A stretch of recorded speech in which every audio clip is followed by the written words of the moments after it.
आज गांव में कथा चल रही थी, उसकी पत्नी ने सोचा अकेली मैं कथा सुनने जाती हूँ, पति तो जाती नहीं है, और जब कथा सुनने जाएंगे नहीं तो बुद्धि कहाँ से आएगी। और बेचारे की बात तो ये है कि उसने कभी जीवन में कथा सुनी ही नहीं, तो पत्नी ने सोचा भैया कम से कम एक कथा सुन ले तो इनका जीवन धन्य बन जाएगा। क्या किया जाए। पत्नी बहुत समझदार थी।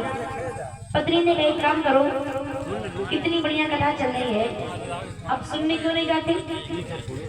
उन्होंने कहा कथा में मुझे कुछ समझ में नहीं आता, मुझे कथा नहीं सुनना, मेरा मन नहीं लगता कथा, इसलिए मैं आज तक कभी कथा में जाता नहीं हूँ। पत्नी ने कहा एक काम करो, जाओ तो सही आप, अगर मन ना लगे तो कल समझ जाओ। उसने कहा ठीक है। अच्छा पत्नी किसे कहते हैं जानते हो माता? पत्नी को क्या बोलते हैं? धर्म पत्नी कहते हैं ना। कहते हैं कि हमारी धर्म पत्नी है। क्यों कहते हैं? इसलिए कहते हैं क्योंकि पत्नी वह होती है जो अपने पति को धर्म से जोड़ दे। आपने कभी सुना धर्म पति? नहीं सुना? क्या बोलते हैं? धर्म। तो पत्नी किसी कहते हैं? जो अपने पति को भगवान से जोड़ दे, जो अपने पति को धर्म से जोड़ दे, उसका नाम है धर्म पत्नी।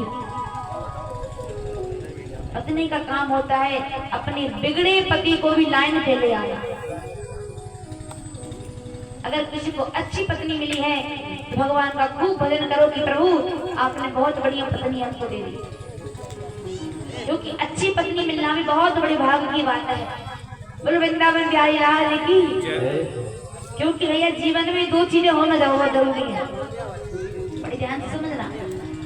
अगर किसी के पास ये दो चीजें बढ़िया है उसका जीवन अच्छे से चल जाएगा।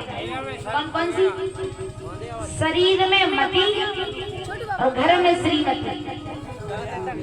अगर आपके जीवन में आपके शरीर में बुद्धि मतलब मति अच्छी है तो पूरा काम अच्छे से कर लोगे, और घर में अगर श्रीमती जी बढ़िया है तो आपका जीवन अच्छे से